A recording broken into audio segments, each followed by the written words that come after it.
குழந்தை பிறப்பும் மிருக சீரிச நட்சத்திரமும் திருச்செந்தூர் முருகப்பெருமானும். அன்பார்ந்த சுதர்சன் அஸ்ட்ராலஜி ரெமடிஸ் நேயர்களே, குழந்தை இல்லாமல் ஒரு மனிதன் தவிக்கின்றான். இந்த குழந்தை பிறக்குமா, ஆண் குழந்தை பிறக்குமா, ஏன் இல்லை என்று சொல்லுவோம். உண்மையிலேயே குழந்தை பிறப்பதற்கு சில பிறக்காமல் இருப்பதற்கு காரணம் கருப்பையினுடைய வளர்ச்சியின்மை. அதைவிட கொடுமை என்னவென்றால், இப்பொழுது நிறைய கம்ப்யூட்டரிலும் இதிலும் உட்கார்ந்து வேலை செய்கின்றார்கள். உஷ்ணம் ஏறி ஏறி அங்கே கர்ப்பப்பையும் விந்துநாதமும் பாதிக்கப்படுகின்றது. அதனால் அவர்கள் இல்வாழ்க்கை சுகப்படவில்லை. அந்த இல்வாழ்க்கை சுகப்படாத போது மனிதன் மிருக சீரிசம் என்பது நட்சத்திரம் என்பது மூச்சு குழாய், புனர்பூசம் நட்சத்திரம் என்பது மூச்சு காற்று.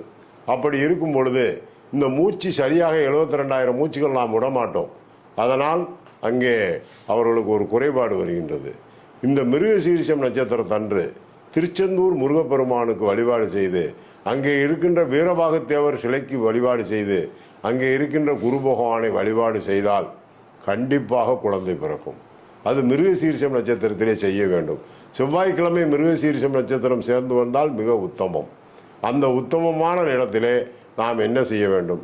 கடலிலே குளிக்க வேண்டும், ஸ்நானம் செய்ய வேண்டும், கோயிலுக்குள்ளே செல்ல வேண்டும், இறைவனை தரிசனம் செய்ய வேண்டும்.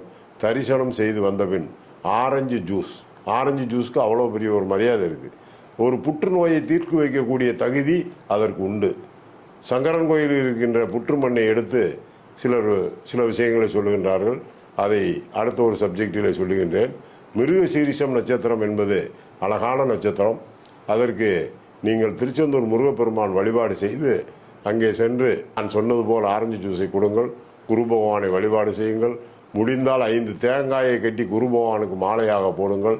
நிச்சயமாக கருவோடு வந்தது தெருவோடு போனது. கருவிலே ஒரு குற்றம் இருப்பினும் கண்டிப்பாக அந்த குறையை முருகன் மறைத்து கொடுப்பார்.